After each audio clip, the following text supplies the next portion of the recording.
Hey, it is your buddy, Peace and Harmony, with you here today.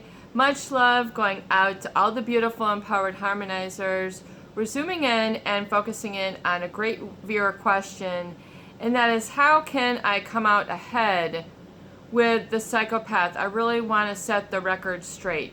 I really want to let them know how I feel, and I really want to confront them. This individual has a lot of feelings and emotions bottled up. When we're talking about a psychopath, a female psychopath, a male psychopath, you need to understand that they do not process emotion, linguistics, semantics, words, threats, all those specifics the way that most of society does. There's been all sorts of studies that have looked at the processing centers of a psychopath.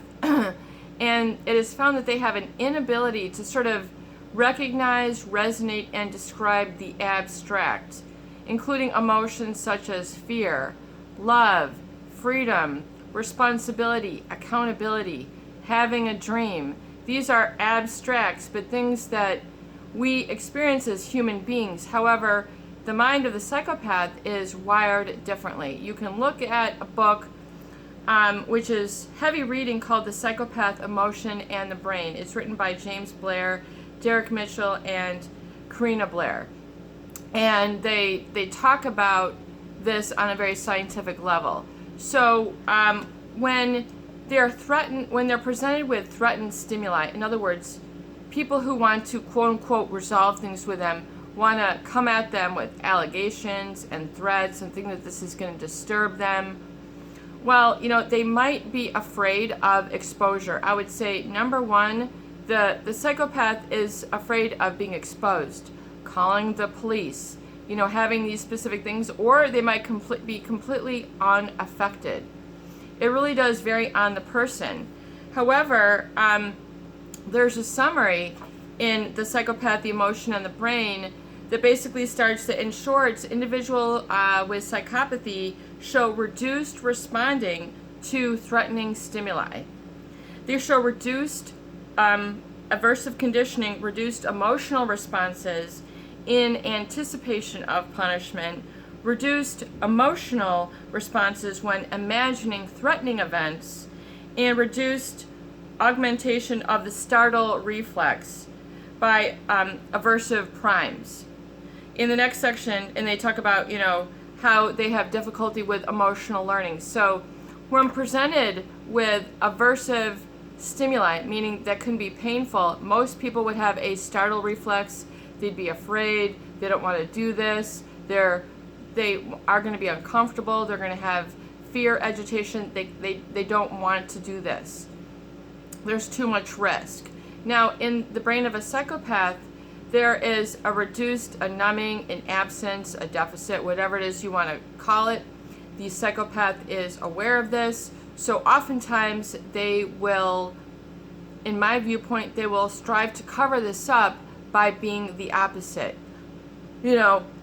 Just then they've got the over responsiveness, for what they're lacking. So if they truly lack awareness of certain situations that should be aversive or cause fear or trepidation, even while watching a movie, they just sort of, kind of numb out and they're unaffected. It's very strange. You might deliver some news to them that their dog passed away. They can't see their child. Their spreadsheet needs, is not right.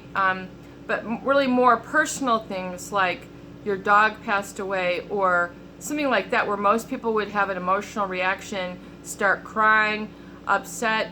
These people are cool, calm, as if you just told them the mail is going to arrive in 1 hour. They do not sort of have a response. They're just not sort of thrown off.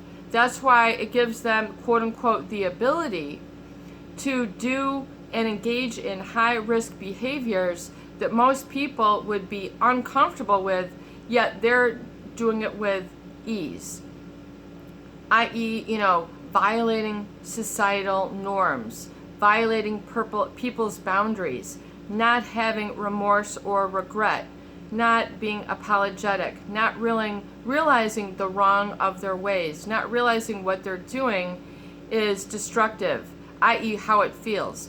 They see that other people go down or affected, and they might get a chuckle, a ha ha, look at, and just be like, I told you so. Or, they're always going to come out with a win. So when it comes to challenging the psychopath, thinking you have an all-out confrontation, let the can, open off the whip ass, have it all out. It might be cathartic for you, but the psychopath is just getting this, you're feeding them their ego. In other words, they're saying, yep, this person is still hooked on me, they're still addicted, they're still coming to me, and even though you're losing it, to them, they're like, yep, I've still got you in my grip. If you are reactive to them, still giving them attention, eye contact, pictures, texts, emails, etc.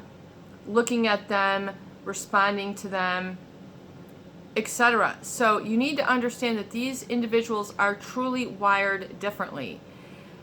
They have a propensity to boredom, meaning that because of all this, just part of the element is that they get bored easily. So they'll engage in high-risk behavior to not feel bored, to feel that they're living their life or doing something. They're not going to just sit there. So oftentimes they'll engage in high-risk behaviors and take others down with them. Violating societal norms, personal boundaries. We shouldn't be doing this. This is going too far. This is out there. And then a lot of people tend to say, wow, well, this is really helping me to grow as an individual. Like, I'm doing all these things that I've never done before. Yet check out your values and how your values are being corrupted.